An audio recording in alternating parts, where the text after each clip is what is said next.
오늘도 우리 옆에 있는 지체들과 함께, 앞뒤에 있는 지체들과 함께 인사해 볼까요? 함께함이 기쁨입니다. 네, 함께함이 기쁨입니다. 네, 우리 3층에 계신 분들도 함께함이 기쁨입니다. 바울은 고린도후서 4장 16절에 보시면 우리의 겉사람은 낡아지나 우리의 속사람은 날로 새로워지도다 라고 선언을 했어요.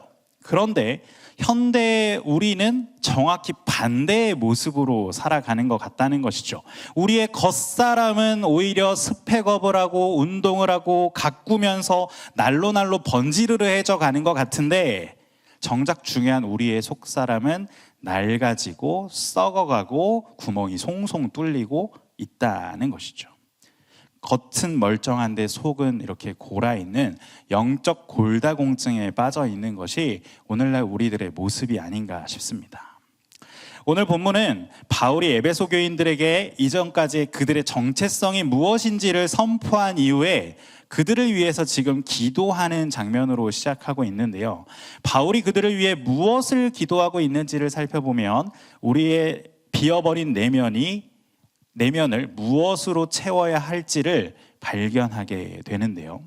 속이 골아서 작은 충격에도 부서지는 우리의 심령에, 우리의 일상에 성경에서는 무엇으로 이 마음을, 우리의 일상을 채우라고 하는지를 살펴보면서 겉이 아닌 속을 진단하고 우리의 속을 풍성하게 채워갈 수 있는 우리 청년들이 되기를 바랍니다.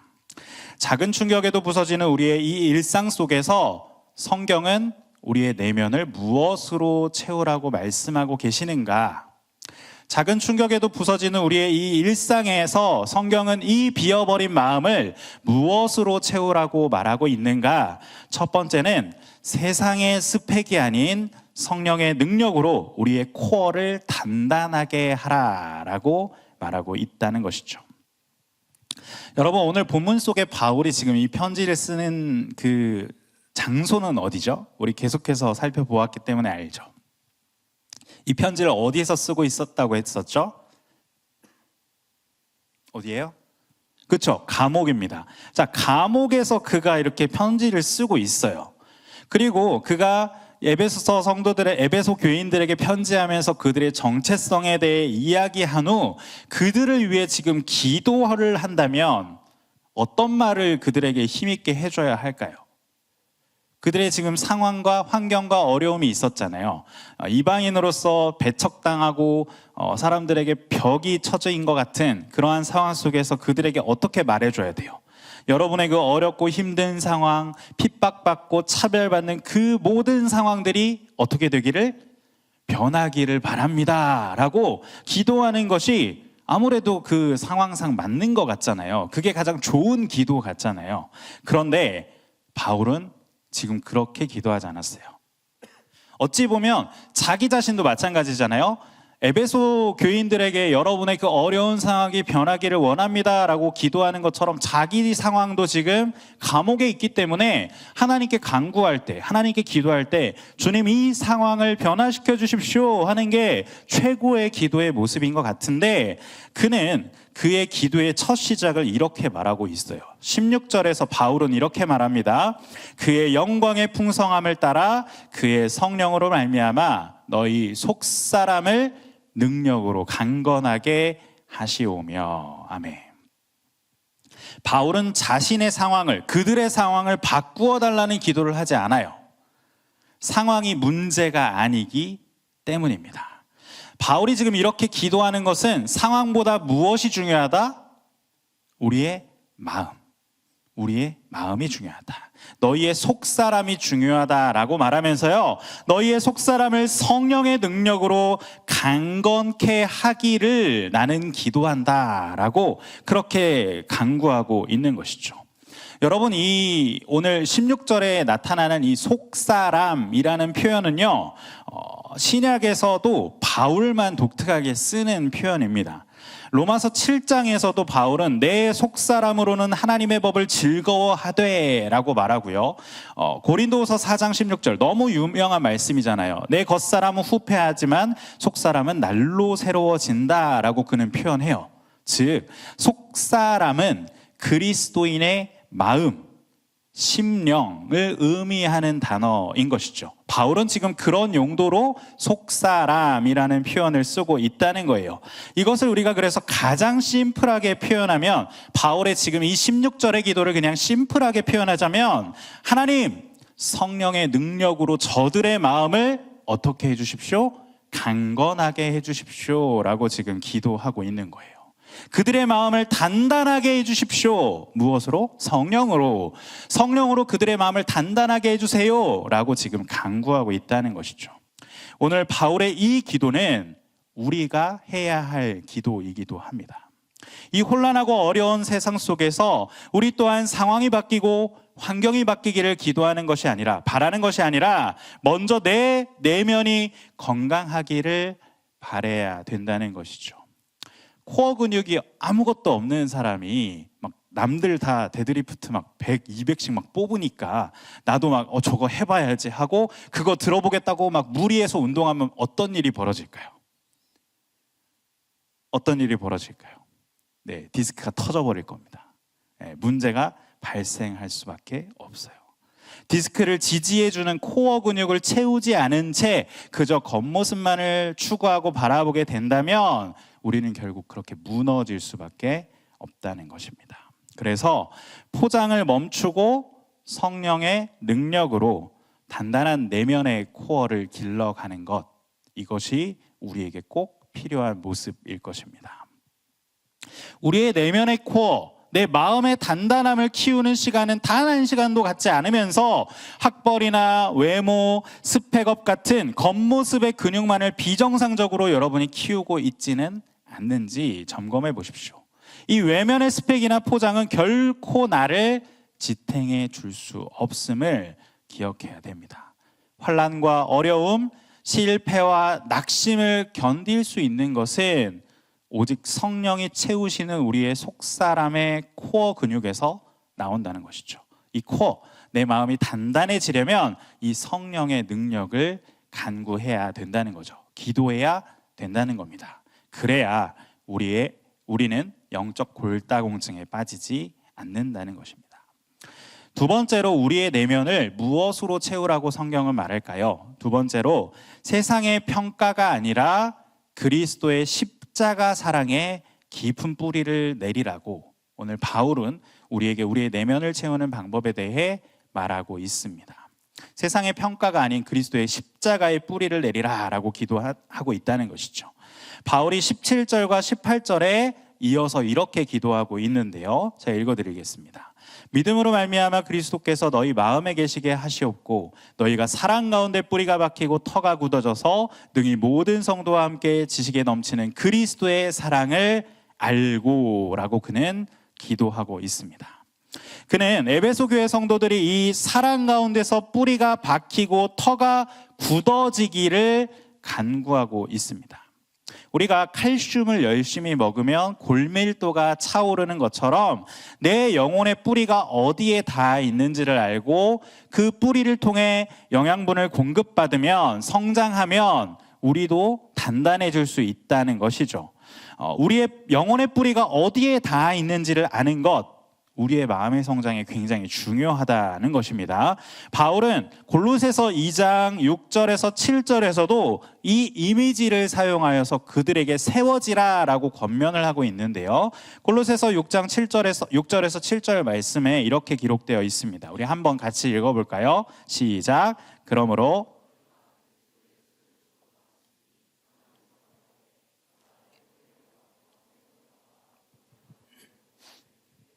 감사함을 넘치게 하라. 아멘. 2장 7절에서 그 안에, 즉 그리스도 아니에요. 그리스도 안에 뿌리를 박으며 세움을 받아. 즉 믿음에 굳게 서라라고 명령을 하고 있습니다. 우리의 뿌리가 내릴 유일한 토양이 어디라는 거예요? 그리스도의 십자가의 사랑이다라고 그는 분명하게 말하고 있는 것입니다. 우리가 뿌리를 내려야 할 곳이 그곳인데, 근본을 두어야 할 곳이 그곳인데, 사실 오늘날을 살아가는 청년들은 거기에 근본을 두지 않습니다. 내 영혼의 뿌리를 거기에 두지 않아요. 여러분이 여러분의 통장의 잔고에, 여러분의 스스로의 능력에, 남들이 부러워할 만한 대기업의 사원증에, 혹은 멋지고 아름다운 내 남자친구, 여자친구에게, 혹은 든든한 대학 간판에 여러분의 이 영혼의 뿌리를 두고 그것이 자신의 존재의 가치를 설명한다라고 그렇게 인식하고 있지는 않냐는 것이죠. 마이클 샌델 교수라는 유명하신 교수님이 있는데요. 이 교수님은 오늘날 현대사회의 비극이 능력주의에 있다라고 말합니다. 당신의 가치는 당신이 이룬 성과와 성취에 달려있다라고 말하는 이 사회 속에서 시험에 떨어지고 관계가 실패하고 취업하지 못하고 부를 누리지 못하면 너는 실패자야, 너는 루저야 라고 말하는 이 시대 속에서 사람들은 어쩔 수 없이 이러한 세상의 평가에 자신의 평안의 뿌리를 둘 수밖에 없다라고 그는 말합니다. 그러나 헨리 나우에는 이는 내 사랑하는 자요라는 책에서 하나님께서 우리에게 이렇게 말씀하신다고 고백하는데요. 세상에서는 평가를 통해 끊임없이 이렇게 우리에게 속삭인다. 너는 가치 없는 존재야. 너는 아무것도 아니야. 이 음성을 들으며 사람들은 살아간다는 거죠. 그래서 내 존재 가치를 증명하기 위해 아까 얘기했던 통장에, 잔고에, 내 간판에, 내 능력에 뿌리를 두고 내 존재를 어떻게든 드러내려고 살아간다는 거예요. 하지만 그것이 쉽지 않아서 날마다 낙심하고 절망하고 넘어져 있죠. 그런데 하나님께서는 전혀 다른 선언을 하신다는 거예요. 무엇이라고요? 그 어떠한 것도 상관없이 나를 바라보시며 무엇이라고 말씀해 주세요? 너는 내 사랑하는 자야. 너는 내 사랑하는 자다.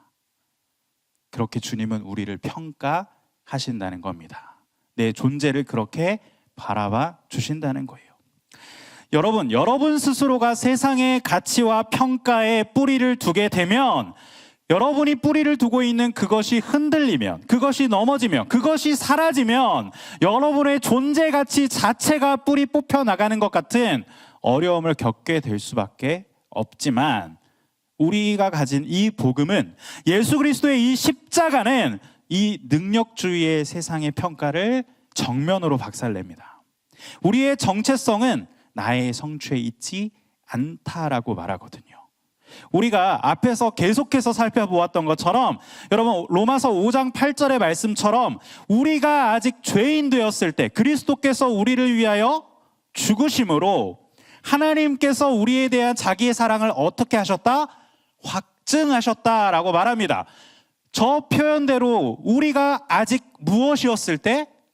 죄인이었을 때, 우리가 가장 비참한 자리에 있고 가장 연약한 자리에 있고 가장 더러운 자리에 있었을 때, 그러한 나를 그 모습으로 평가하시거나 그 모습으로 판단하지 않으시고 내 존재 가치를 어떻게? 사랑으로. 너는 내 사랑하는 자야. 그래서 내가 내 독생자 아들까지 아낌없이 너를 위해 내어주었어 라고 주님께서 그 십자가 사랑으로 그 사랑을 확증 보여주셨다라고 말씀하십니다. 그래서 우리가 아직 죄인 되었을 때, 아무런 자격이 없을 때 나를 위해 자기 목숨을 던지신 이 그리스도의 맹렬하고 무조건적인 이 십자가의 사랑에 뿌리를 내리고 이 사랑에 우리의 터가 굳어진다면, 우리는 어떠한 세상의 환난이나 세상의 모습 앞에서도 요동치지 않는 단단함이 생긴다고 말하고 있는 것입니다. 세상의 성취와 평가가 아닌 나를 살리신 십자가의 그 사랑에 깊은 뿌리를 내려야 한다는 것이죠. 바울이 여러분 복음을 전할 때 어떻게 그렇게 매맞고 감옥에 투옥되고, 아니 심지어 지금 자신의 생명을 내던져야 하는 죽음의 공포 앞에 있는 그러한 상황 속에서도 어떻게 전혀 흔들림 없이 하나님의 사명을 이루어가는 이러한 모습을 가질 수 있었을까요? 궁금하지 않으십니까? 그가 갈라디아서 2장 20절에 말하는 고백이 바로 자신이 어떻게 그렇게 할 수 있는지를 보여주는 말씀입니다. 이제 내가 육체 가운데 사는 것은 나를 사랑하사 나를 위하여 자기 몸을 버리신 하나님의 아들을 믿는 믿음 안에 사는 것이라. 자신의 존재 가치를 자신의 삶에 두지 않았습니다. 세상의 것들에 두지 않았어요. 오직 이 십자가의 사랑, 그리고 그것을 믿는 믿음 가운데에 자신의 존재의 뿌리를 두었기에 그는 나를 사랑하사 나를 위해 자기 몸을 던져주신 그 하나님의 십자가의 사랑에 내가 뿌리를 받고 내가 살아갑니다 라고 고백할 수 있었던 겁니다. 그 사랑의 뿌리를 내릴 때 우리의 내면은 그 어떤 것으로도 흔들 수 없는 단단한 마음이 될 줄 믿습니다. 마지막으로 우리의 내면을 무엇으로 채울 수 있을까요? 도파민이 아닌 하나님의 충만으로 우리의 텅 빈 곳을 채우라라고 말씀하고 계십니다. 오늘 바울의 기도에서 우리는 위대한 이 결론구를 마주하게 되는데요. 우리의 내면의 밀도를 채우기 위한 우리의 결론이 바로 이것이 되어야 한다라고 말씀하고 계십니다. 에베소서 3장 19절의 말씀 우리 같이 한번 읽어보겠습니다. 시작. 그 너비와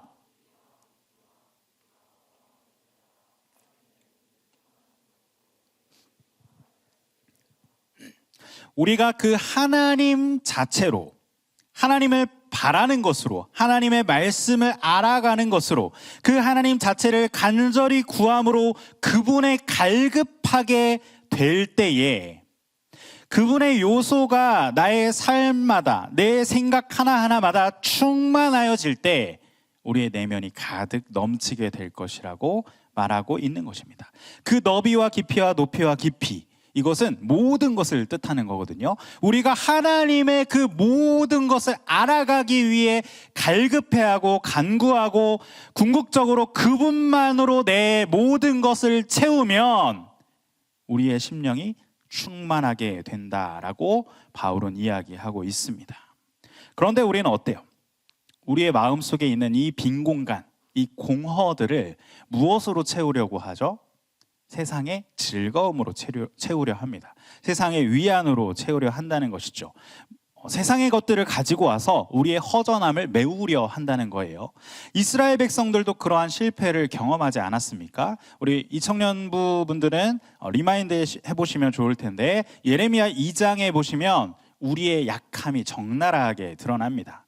예레미야 2장 13절에 보시면 이렇게 이야기하죠. 예레미야 선지자가 내 백성이 두 가지 악을 행하였나니 곧 그들이 생수의 근원되는 나를 버린 것과 스스로 웅덩이를 판 것인데 그것은 그 물을 가두지 못할 터진 웅덩이들이니라 라고 말해요.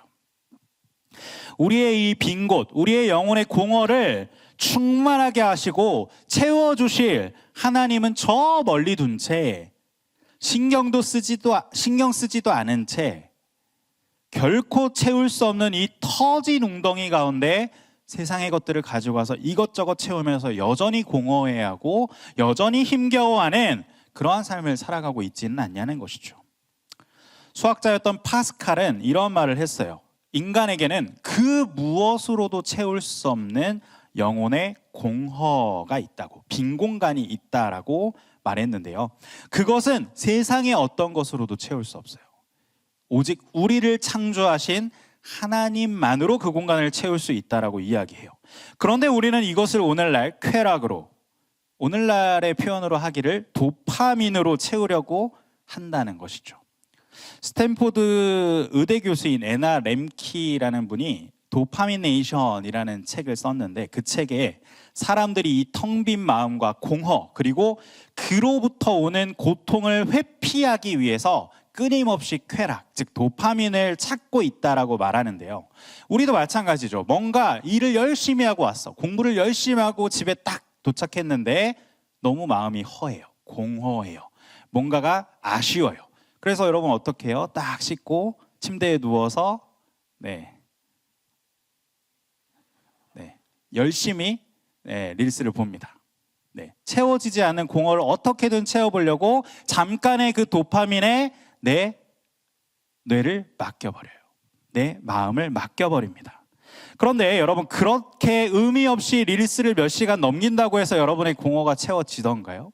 여러분의 마음이 완성되던가요? 막 무지성으로 스트레스 받고 힘드니까 막 쇼핑 리스트 보다가 그래 나한테 주는 선물이야 하고 막 질러버리는 경험 분명히 있으실 텐데 여러분 그 행위로 인해서 여러분의 그 비어버린 마음이 채워지냐는 거죠. 막 스트레스를 너무 많이 받아서 몰라 먹고 죽자 하고 그냥 가가지고 막 마라탕 때려 넣고 네 잊어 하고 하시면 그걸로 내 비어버린 마음이 채워지냐라는 것이죠. 사실 이러한 모습이 바로 우리가 터진 웅덩이 속에 지금 계속해서 세상의 것들을 때려박고 채워지기를, 메워지기를 간구하고 있는 거 아닐까요? 에베소서 3장 20절에서는 이렇게 이야기하거든요. 우리 가운데 역사하시는 능력대로 우리가 구하거나 생각하는 모든 것에 더 넘치도록 능히 하실 이에게. 내 공허한 웅덩이를, 내 그 마음을, 비어버린 마음을 채울 수 있는 분은 오직 누구밖에 없으세요? 주님밖에 없으세요. 내가 아무리 해도 채울 수 없는 그 영혼의 공허를 주님께서는 어떻게 하신대요? 더 넘치도록 채워주신다고 바울은 지금 고백하고 있는 것입니다. 내 영혼의 구멍을 세상의 진통제나 도파민으로, 그 터진 웅덩이에 아무거나 던져 넣음으로 채우려 하지 마시기 바랍니다. 생수의 근원이신 그분의 압도적인 임재라면, 그분의 충만하심이라면 여러분의 심령에 있는 그 어떤 깊은 공허도, 여러분의 깊은 상처도, 어떠한 허전함도 단순간에 채워주실 줄 믿습니다. 세상의 쾌락은 밑빠진 독 같지만 하나님은 넓고 높고 광대하시기에 그분이 채우지 못할 우리의 마음의 공허는 없습니다.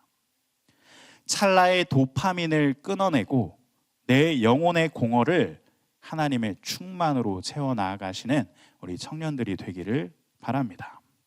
하나님께서 우리를 사망의 권세에서, 그 사망의 선로에서 건져주시고 하나님의 놀라운 자녀로 삼아주신 이유는 단순히 이 세상 가운데서 물질적 풍요를 누리고 영생복락을 누리라고, 이 땅 가운데서 번지르르 살라고 우리를 그렇게 건져주신 것이 결코 아닙니다. 이 세상을 하나님의 뜻대로 회복시키고 하나님의 온전하심대로, 하나님의 그 거룩하심대로 이 땅을 이끌어내기 위함이에요. 그렇기 때문에 우리의 공허 가운데 하나님의 충만, 그 하나님의 모든 충만하심이 우리의 영적 골다공증을 채워야 한다는 것입니다. 하나님의 그 충만하심이 우리의 빈 마음을 채워주실 것입니다. 이 사실을 기억하며 겉이 아닌 우리의 내면을 채워나갈 수 있는 저와 여러분이 되기를 바랍니다. 오늘의 말씀을 정리하며 우리가 꼭 기억하고 정리해야 할 것은 이 모든 것이 바울의 무엇이다? 기도다라는 사실을 여러분이 기억해야 합니다. 오늘 본문 3장 15절에 보시면 바울은 이 모든 간구를 어떻게 하고 있어요? 무릎을 꿇고 비노니라고 지금 기록되어 있거든요. 당시의 일반적인 기도의 모습은 어떤 모습이냐면요, 그냥 서서 두 팔을 드는 거예요. 이게 일반적인 기도의 모습인데 지금 바울이 하고 있는 이 무릎을 꿇고 비노니라고 하는 이 기도의 모습은요, 이 엎드려서 주님 앞에 기도한다는 것은요, 간절함 가운데, 주님을 향한 경외와 복종 가운데에, 그리고 하나님을 향한 겸손함 가운데에 나아가는 것을 뜻합니다. 그래서 지금 사도 바울은 무릎을 꿇고 엎드려 간절한 심령으로 주님 앞에 이 모습들을 기도하고 있는 것이죠. 에베소 교인들이 자신의 정체성대로 잘 살아갈 수 있도록 하나님, 저들의 심령에 주님을 가득 채워 주십시오. 저들이 하나님의 사랑에 깊은 뿌리를 내리고 살아가게 하여 주시옵시오. 하나님, 저들의 마음에 비어진 모든 공간을 주님으로만 풍성하게 채워지게 도와주십시오라고 아주 간절하게 지금 주님 앞에 기도로 나아가고 있다는 겁니다. 우리 또한 이 기도와 간구가 필요한 줄 믿습니다. 우리의 공허한 마음을 위해 우리도 이러한 모습을 가지고 간절하게 주님께 엎드려 기도해야 되는 겁니다. 그리고 이 모든 간구와 기도가 이루어지고 성취되는 곳은 어디다라고 바울은 이야기할까요? 바로 이 교회 공동체다라고 이야기해요. 오늘 본문 3장 21절에 보시면 교회 안에서와 그리스도 예수 안에서의 영광이 대대로 영원 무궁하기를 원하노라 라고 그는 지금 선포하고 있습니다. 이 모든 기도와 간구의 역사가 어디에서 이루어진다고요? 교회 안에서. 왜 그럴까요? 내가 내 내면의 상처를 채우고 주님으로 충만하여지면 나에게 무엇이 일어나요? 변화가 일어납니다. 그러면 내 변화를 누가 볼까요? 내 옆에 지체가 보게 되어 있습니다. 그리고 나 또한 변화된 지체를 보게 되어 있어요. 분명 저 친구가 원래는 조그만한 어려움과 상처만 있어도 막 맨날 울고 막 힘들다고 징징거리고 막 그랬는데 어느 순간 말도 안 되는 어려움에 겪고 있고 말도 안 되는 어려움과 상황 가운데 놓여져 있는데도 불구하고 옛날의 모습이 없어요. 힘들어는 하죠. 요즘 나 너무 힘든데 근데 이것 때문에 나 지금 더 기도하고 있어 라고 이야기하는 옆에 친구를 보면서 여러분 느껴지는 게 있잖아요. 하나님이 저 친구와 함께 하시는구나. 저 친구가 어떻게 변했을까? 저 친구가 주님을 바라는구나. 주님 앞에 간절히 기도하는구나. 주님 앞에 나아가는구나. 세상의 것들이 아니라 하나님으로 마음을 채우고 있구나 라는 것들을 여러분이 이 공동체 안에서 발견하고 실제로 보게 된다는 것이죠. 그래서 바울은 이 모든 역사가 교회 안에서 이루어지게 해달라고 지금 선포하며 간구하고 있는 것입니다. 사랑하는 맑은생 광천교회 청년 여러분, 이 시간 우리가 말씀을 정리하며 결단하기를 소망합니다. 세상의 헛된 스펙과 쾌락을 쫓던 걸음들을 멈추고 십자가 사랑으로 우리의 속사람을 강건히 세워서 이 아름다운 공동체 안에서 하나님의 충만함을 함께 누릴 수 있는 그러한 내면이 단단한 그러한 청년들로 세워지기를 소망합니다. 지금 여러분의 영적 골밀도는 얼마나 되실까요? 내 영혼의 엑스레이 앞에 한번 서보시기 바랍니다.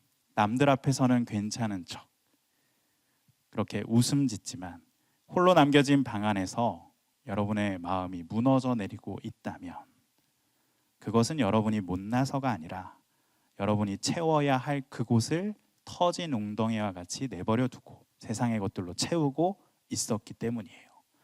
이제 세상의 그 거짓된 흐름에 속아 겉사람 가꾸기에 매달렸던 그 모습을 멈추시고 도파민 중독에서 벗어나기를 바랍니다.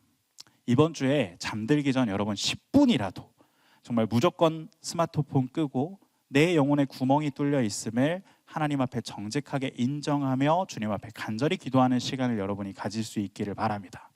하나님, 제 속이 지금 텅 비었습니다.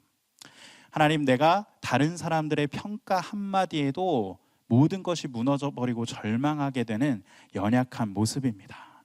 주님, 십자가의 사랑으로 성령의 능력으로 내 이 빈 공간을 채워주십시오 라고 그렇게 정직하게 짧은 시간이라도 여러분의 내면을 위해서 간절하게 기도해 보시면 어떨까요? 그리고 오늘 이 20절에서 21절 본문의 위대한 결론을 바라보며 이 영적 골다공증을 치료하기 위해 내 상처 있고 고른 이 모습 그대로 이 청년부 안으로 들어와 함께 울고 함께 웃고 기도하며 하나 될 때 그리스도의 사랑이 하나님을 아는 지식이 우리를 더욱 단단하게 세워갈 줄 믿습니다. 터진 웅덩이에 계속해서 무언가를 던져놓던 분주한 손을 잠시 내려놓고 이제는 내 영혼과 우리의 영혼을 살리는 하늘의 것을 함께 구하며 나아갈 수 있는 여러분이 되기를 바랍니다. 텅 빈 속을 성령의 능력과 십자가의 사랑으로 꽉 채울 때 여러분은 어떠한 세상의 충격 앞에서도 어떠한 환난 앞에서도 결코 무너지지 않는 단단한 믿음의 청년으로 세워지게 될 것입니다. 하나님, 우리의 심령을 채워주시옵소서. 하나님, 우리의 텅 빈 마음을 주님의 성령으로 하나님의 능력으로 오직 하나님만으로 채워주시옵소서라고 그렇게 간절히 간구하며 나아갈 수 있는 우리 모두가 될 수 있기를 주님의 이름으로 축복을 드립니다.